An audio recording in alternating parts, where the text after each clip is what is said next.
Hi, I'm Mayor Andy Skibitsky, and welcome to this very special edition of Hometown on Channel TV 36. Westfield residents and those that use the Raritan Valley line have a special and unique opportunity now to improve our chances to truly get a true one-seat ride into Manhattan. And so today I have two very special guests with me. I have Mayor Tom Jardim here, and also Martin Robbins. Tom is a Westfield resident. He was a mayor for 2 terms, I think 1997 through 2000. He's a trial lawyer who specializes in employment law and litigation attorney. So Tom, it's great to see you here. Thank you for coming. And then, thank you, Tom. And then Martin Robbins. Martin, also a Westfield resident who's been here the past 46 years. Tom's not even that old, so. Welcome, Martin. Martin is a former director of the Voorhees Transportation Center at Rutgers University and a current member of the Raritan Valley Line Coalition Board of Directors. And so it's great to have both of you here. Martin, why don't you have a pretty interesting background in transportation, and you're very well known not only in the state of New Jersey, but probably throughout the country. But why don't you tell a little bit about your background in transportation? Well, the thing that I like to start off with is that I was very involved in the formation of New Jersey Transit, working with Commissioner Lou Gambaccini back in the late 1970s. I helped to draft the case for the formation of New Jersey Transit and to write the legislation that created New Jersey Transit. That legislation is still standing, virtually untouched since the day that it was written, and we look at New Jersey Transit as a very successful public enterprise. We're very proud of it. I was also the planning director at the Port Authority of New York and New Jersey, and I had 2 very interesting projects that I worked on after that. One was leading the planning for the Hudson-Bergen Light Rail Line, which has been a tremendous success in Hudson County, going from up the coast within the county, carrying about 45,000 people every day. And then I was the project director of the project that could have provided a tunnel into New York City, the Access to the Region's Core project. I was the initial project director of that, and we conceived of the idea of a commuter rail solution. Unfortunately, it was canceled, but that gave me quite an insight into the whole operation of the New Jersey Transit commuter rail system. So you have quite a unique background to talk about what we're going to talk about today. And one thing I don't think I mentioned in the introduction is you're also a board member of the Raritan Valley Coalition. Yes, keep wanting to say which was formed by Congressman Franks back in about 15 years ago. And wow. Yeah, he did a terrific job getting that organized. So, Mayor, why don't you tell me about how you got involved in the Raritan Valley Line Coalition? First of all, I just have to chime in, as I always do on Martin, because he's way too humble. And we're very lucky to have Marty reside here in town, because he is really a living legend among transportation people in this state and elsewhere. Not only did he help start New Jersey Transit, not only is he at the Blaustein School at Rutgers as a transportation expert, and I think running or did run the Blaustein School, but he was instrumental with the Access to the Region's Core and the new tunnels under the Holland Tunnel. I mean, under the Hudson River. So he has an encyclopedic knowledge of all things transportation and transit. So we're very lucky to have him. But I got involved in the issue. I haven't lived here as long as Martin, but it's getting longer now. But when I was elected mayor in 1996, at the time I was a couple of years in, I was working in Newark, not New York, but took the train every day like everybody else.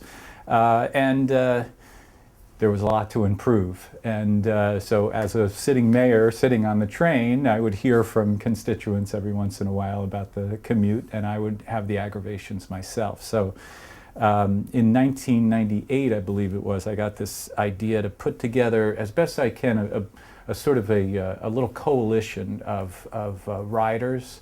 And so first it was Westfield commuters. I sort of forget what we called ourselves, but Commuters for a Better Ride. And then I got some folks from Fanwood, some folks from Plainfield and Scotch Plains to join up. And There were some discussions with folks from around the different towns along the lines, and of course working with Congressman Franks, who at that time was as much of a legend as Martin Robbins in transportation as anybody, and of course represented this town and was an all-around great guy. He came up with the idea of let's organize the entire Raritan Valley line, and came up with this Raritan Valley Line Rail Coalition. And quickly, as a result of that, in 1998, New Jersey Transit designated that year as the year of the Raritan Valley Line. They did a lot of sort of improvements along the line in the stations. I think they did some customer feedback surveys to get a better sense of whether people were happy with the commute.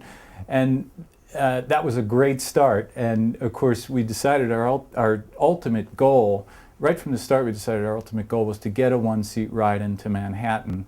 And that started in, I guess, 1998, and we're still waiting for it today. So we're persistent. We may be a little tired, but we're persistent in our goal. And Tom, approximately how many riders a day, a weekday, use the Raritan Valley Line?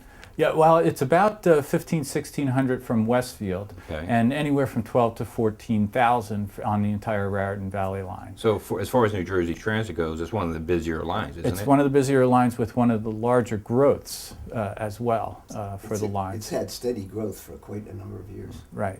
Well, thank you, Tom. So Martin, tell us why we're in this dilemma. How come we, Westfield residents and people that use the Raritan Valley Line, don't have a one-seat ride into Manhattan? Well, we are the victims of history. This line was operated by the Central Railroad of New Jersey, so it was a separate line from the Pennsylvania Railroad. When the Pennsylvania Railroad did what it did in the 1930s to electrify the service into New York, it had nothing to do with this line. This line was left behind. As the years went on and all the railroads went bankrupt and New Jersey Transit took over, New Jersey Transit inherited a line that was only running diesel-powered trains. Diesel-powered trains are not permitted into Penn Station, New York, because of the danger of fire and fumes and so on. And that's a fire rule, and it's never been abrogated. So the Raritan Valley Line, unlike the Northeast Corridor, unlike the Morris-and-Essex, which ultimately got electrified direct service into New York that was about almost 20 years ago, the Raritan Valley Line has stood in waiting, looking to try to get in. It was waiting, events take their crazy course, and the hope was that the ARC project would be built, and with that came dual mode locomotives. They were going to be purchased. New Jersey Transit started to purchase the dual modes as it began to break ground on the ARC project. Governor Christie canceled the ARC project, but to our hopefully good fortune, New Jersey Transit did not cancel the dual mode locomotive order. And so there are now 36 of them that have been manufactured. Many of them are on the property now in New Jersey. And the dual mode locomotive represents a game changer for the Raritan Valley Line, in that it will provide the first time that a train on the Raritan Valley Line without any transfer would be able to travel into New York City. What would happen is the train would travel diesel into Newark, and at the stop in Newark, the engineer would switch over from diesel to electric. The passengers wouldn't realize what was going on. There'd be no loss of time, and the train would proceed into New York. It would cut 15 minutes off of the travel time. Wow. It would be a 35. It would be a 50-minute trip down to about 35 minutes. So the limiting agent right now is the capacity of the tunnels. Absolutely. That's why there was a need for there was and still is a need for more tunnels. Desperate need for more tunnels. There are only 23 peak hour slots in Penn Station. Peak hour, let's say that's 7:30 to 8:30 in the morning. There are only 23 of them are taken up by Amtrak trains. 20 are allocated to New Jersey Transit. Right now, all 20 are allocated to other lines. If you look at the schedule, you can see that, you know, the Northeast Corridor, the North Jersey Coastline, the Morris and Essex, the Montclair Boonton, all have some piece of that action right now. And because we don't have dual mode locomotives in operation, we're not part of that schedule. But once they do become operational, then the opportunity for us is to convince New Jersey Transit to allocate some of those peak hours and weekend and off-peak hour trains to Raritan Valley line, so we could use these dual locomotives and get a one seat ride in. Precisely, Mayor Skibitsky. And it goes in degree of difficulty. The off-peak weekday trains are probably going to be the first that we'll see on the Raritan Valley line, and it will be the easiest for New Jersey Transit to implement, because there is a capacity in the system to absorb them. So let's just cross our fingers that the dual mode locomotives work out well, and we expect that they will, and that they'll be put into use. The next challenge is the weekend service, where there's a lot of complications and issues, but we have hope that there will be a slot that will be made available for the Raritan Valley line. And the third and the most difficult is during the peak period, that's say from 6:30 in the morning to 9 in the morning, and the peak hour, which is 7:30 to 8:30. That's where the greatest competition is. But what we are praying for is that because this opportunity is finally in front of the Raritan Valley line, that New Jersey Transit will do everything in its power to give the Raritan Valley line a fair shake, a fair allocation. And it may involve some tinkering with the schedule and modification of service for other lines a bit, but what we really do hope is that the Raritan Valley, which represents about 10% of the ridership on New Jersey Transit service, that we can get 10% of the peak period service. So let me just say too, we're not just relying on prayer though, or prayer and hope together. The Raritan Valley Line Rail Coalition, of which Westfield is a member, we've always worked fairly cooperatively with New Jersey Transit. On the other hand, we've always explained to them that when we have to be adverse, or when we have to speak out on things that we disagree with, then we will speak out. And so we are working as hard as we can right now to make sure that New Jersey Transit gives us what we think the Raritan Valley line deserves, and that is at least the off-peak service, and then eventually peak service. So we're simply asking for equitable allocation. I mean, we're never going to have all our trains, but just a couple of trains during the peak hours and rush hour, and then the weekends and weekday off-peak. So, so Tom, besides praying, how do we lobby for this? How do we make this happen? We have this opportunity now. How do we do that? Well, we're looking at it as sort of multi-level, right? We think it's important for the commuters who take the trains on a day in and day out basis to say their mind and have themselves heard. And so that's why we're doing events like this and other meetings that we're holding in Somerville and Westfield and Cranford. In addition to that, we've spoken to you, and you've been very helpful in this regard, and other mayors along the line, to make sure that they communicate with New Jersey Transit about the importance of this. We have met with and spoke to the Union County Association of Realtors and Realtors groups in general, and also downtown improvement districts like the Special Improvement District for Westfield and Cranford and Plainfield. They very much, the realtors, the downtown folks, the merchants, they very much see the benefit of this to their businesses, to their interests. And I think mayors do as well all along the line. So we're trying to put pressure both in the grassroots level of the people who ride day in and day out, and elected officials all along the lines, and then those like the realtors and the downtown merchants who have a real interest in improving things. So we're trying to, as much as we can, organize and coordinate and get the word out. But what can you do as a mayor is to make sure that transit hears what Westfield has to say. Westfield is probably one of the two most important stops along this line, and if they hear from you, Mayor, that's important. So I was recently at one of the Raritan Valley Line Coalition meetings in Cranford. I know we're hosting one here in Westfield next week, I believe. That's right. And it was a very good coalition of people and interests there. So you did a wonderful job, Martin, explaining the situation like you're doing today. But how about specifically, Martin, at New Jersey Transit, who can our residents reach out to make their voices be known? Because, make no mistake about it, this is an opportunity that we haven't had ever.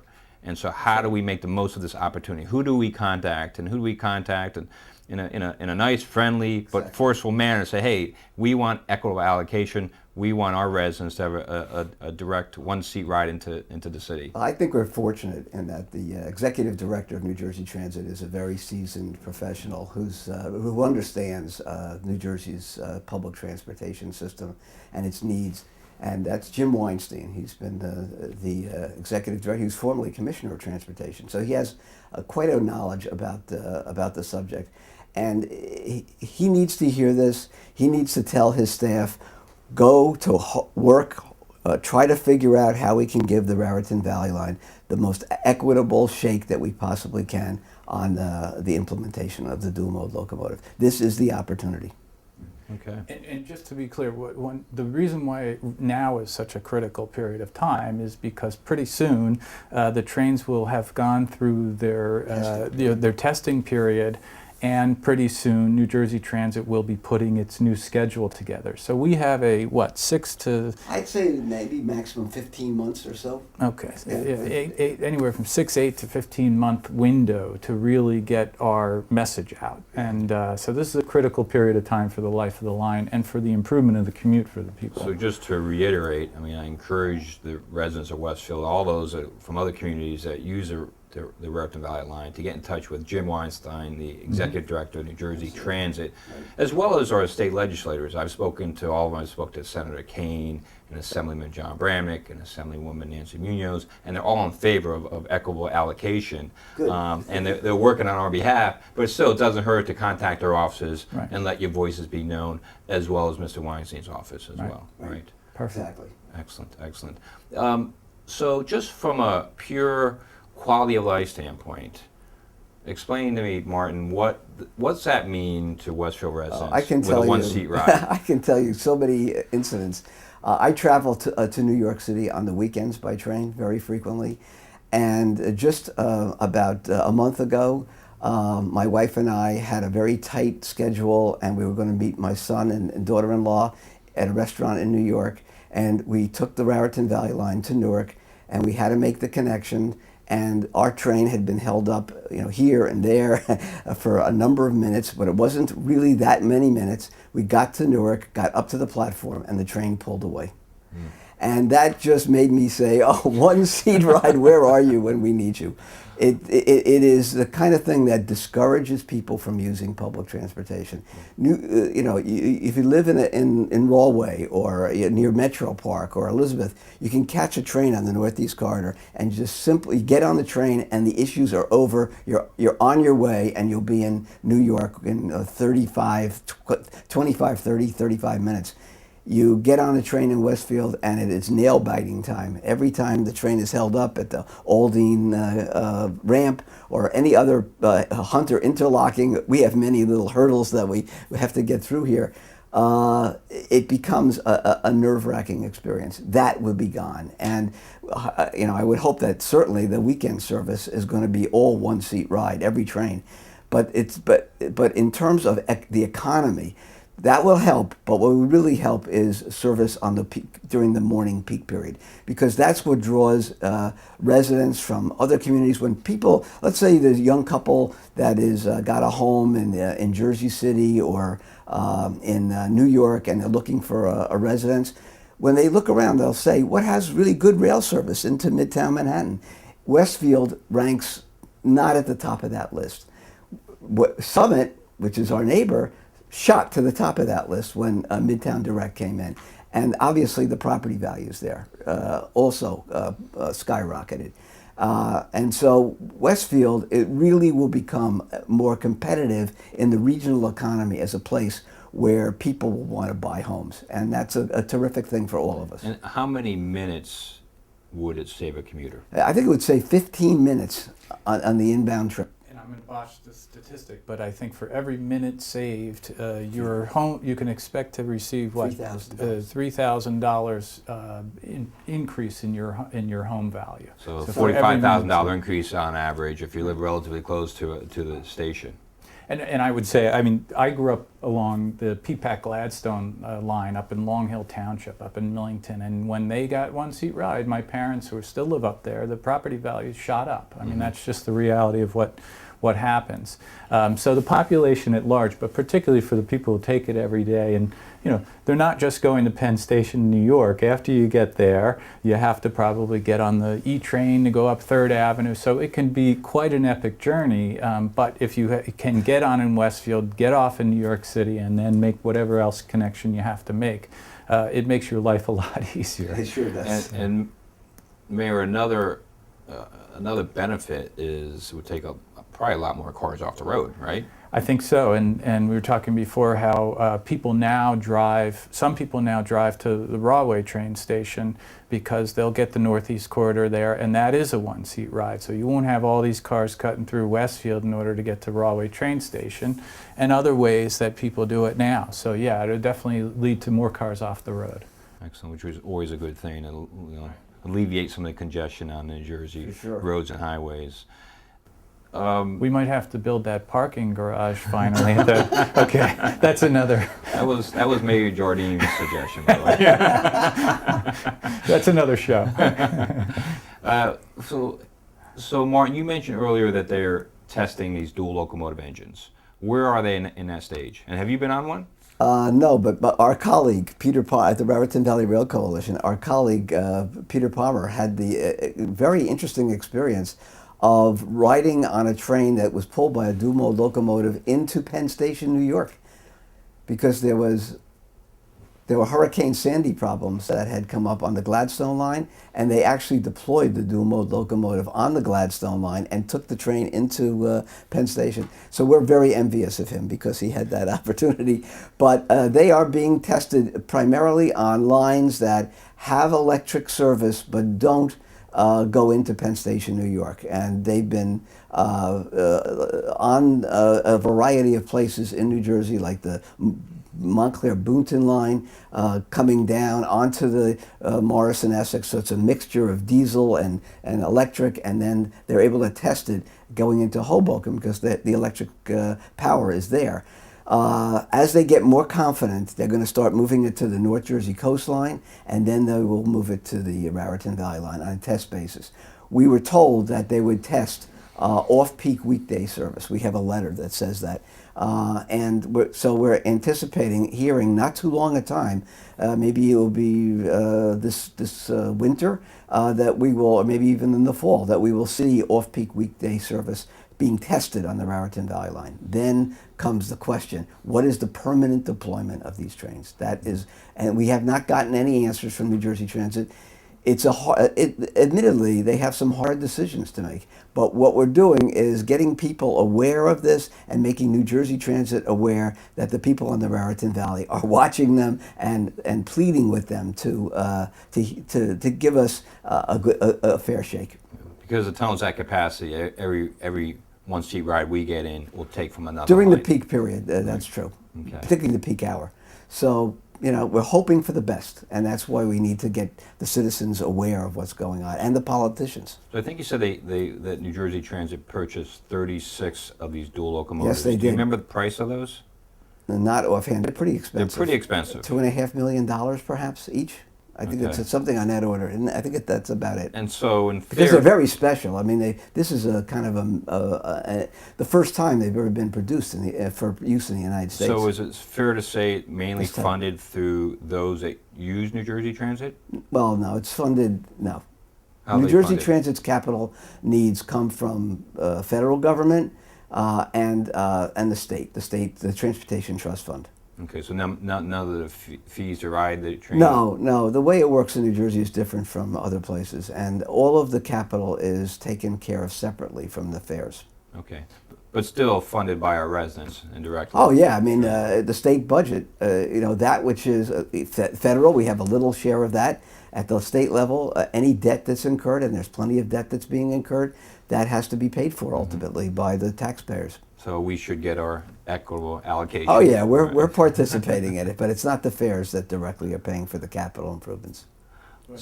Tom? What I was just going to say is this, you probably know from being in office for a few years, things seem to happen so slowly in government. That is particularly true in transportation, public transportation. It takes forever to get things done, and we've been working on improving this service for a long time. But now this has now shortened this period considerably. So we're at a point where a commuter deciding to buy today is going to say, well, to buy into Westfield today, can think to him or herself, a year from now I could be on a one-seat ride into Manhattan. So this is the time. So this is truly a unique opportunity, and we're looking at a window of 15 months perhaps. And less till the decisions are made. I would say, my guess is that the decisions we made within about 6 to 8 months. Okay. And so that's why we need to galvanize people to be attentive to what's going on, and then try to influence the best, most careful effort by New Jersey Transit to weave the Raritan Valley properly into the schedule. Excellent. So is there anything else that TV 36 viewers should know about this opportunity that we haven't discussed today? I think, though, writing to Executive Director Jim Weinstein at New Jersey Transit is key from the commuters. We're hoping to count on your support. I know we met with the Mayor of Fanweed, Colleen Marr, about putting together basically a mayor's group in favor of a better ride on the Raritan Valley line. So I know you have my support, we can count on your support on that. We hope to see her tomorrow on Monday, and we'll pass that along to her. Well, again, I'm going to invite you two to come to one of our future council meetings to do a quick infomercial on this important opportunity. I want to thank you very much for your years of service towards this goal. It is an important goal for a lot of reasons. It will improve quality of life. It will take cars off our streets. Will improve our property values, and I believe it is a fair thing to do to users of the Raritan Valley line. So thank you, and to those residents, please contact Jim Weinstein, the Executive Director of New Jersey Transit. Again, your state legislators as well. I know they're very supportive, but it doesn't do any harm to reach out to them again. And thanks again to Tom. Thank you, Martin, and thank you for tuning into TV 36. Thank you.